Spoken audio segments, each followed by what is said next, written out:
Bienvenue à la politoscopie de Imhotep Kabasubabou.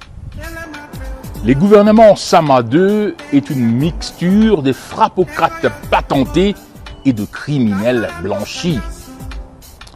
Cet attelage kafkaïen ne répond à aucune normativité gouvernementale des États modernes.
Bienvenue à la politoscopie de Imhotep Kabasubabou.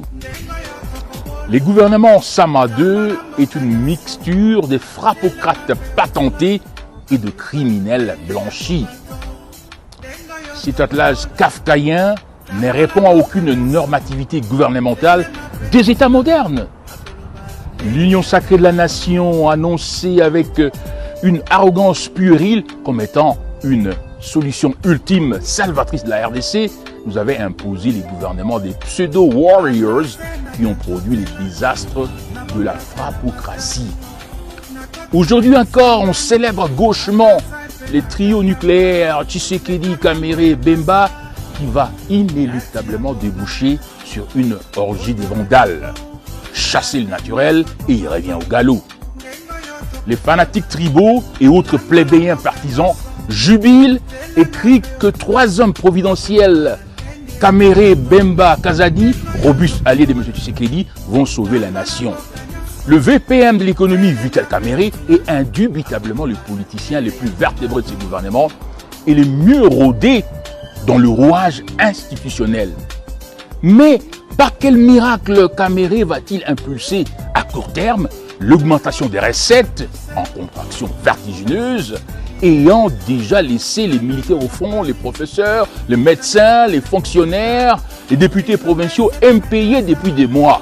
Réduire l'inflation, soulager les populations, et cela dans un régime fondamentalement kleptocratique où le président Tshisekedi est un frappeur en chef.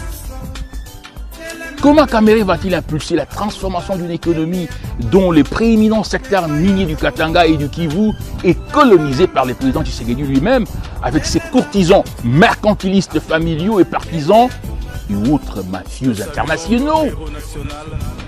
Kamere a encore la corde raide au cou.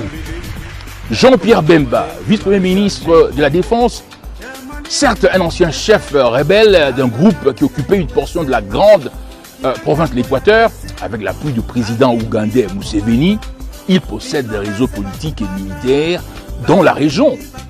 Mais le défi auquel Bemba fait face n'est pas de liquider une poignée de comme en Centrafrique.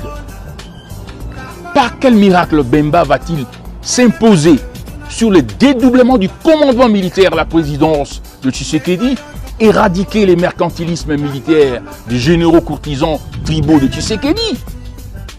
Bien qu'ayant été vice-président en RDC en 2003-2006, Bemba n'est pas aujourd'hui en stature politique et diplomatique suffisamment calibré pour persuader certains prédateurs présidents de l'EAC et surtout leurs troupes de quitter la RDC.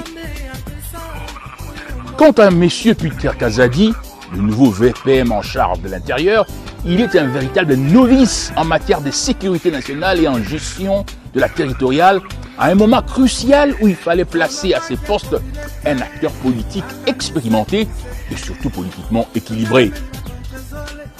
Peter Kazadi, un sulfureux politicien qui déjà caporalisait les systèmes judiciaires, comme on l'a vu dans l'affaire Beveradji Katumbi, est positionné à ses postes comme un zélé courtisan tribal. Il va se livrer avec extrémisme à la chasse aux adversaires politiques par une instrumentalisation enragée de la nerf. Donc, cet attelage des frappeurs mafieux, criminels blanchis, affairistes militaires, extrémistes zélés ne va pas résoudre les problèmes fondamentaux de la décadence de l'État, des antagonismes tribaux, la discorde politique nationale, l'érosion de la démocratie, la misère socio-économique, la déliquescence de l'armée et encore moins la balkanisation par les militaires de l'EAC. Chers compatriotes, la RDC vient de rater une occasion historique de s'unir pour s'évaluer, se repenser, penser ses blessures, restaurer la cohésion nationale pour se catapulter vers sa destinée de grandeur. M. Tshisekedi, dans son égo-narcissisme despotique, entrera irrémédiablement en collision frontale avec Kamere Bemba dans des conflits ubuesques qui ébranleront l'État et provoqueront une grave implosion politique. Nous demandons aux députés de l'Assemblée nationale de rejeter cette monstruosité gouvernementale qui est les montages politiques les plus abjects, les plus grotesques et les plus dangereux de l'histoire du Congo depuis 2003, qui va dépiécer un État déjà écroulé, qui pourtant pouvait être encore sauvé par une action politique collective, synergétique, plus intelligente. L'opposition et la société civile doivent se mobiliser plus robustement pour un gouvernement curatif et transformationnel de la République. Que Dieu bénisse le Congo et que vive la République rationaliste.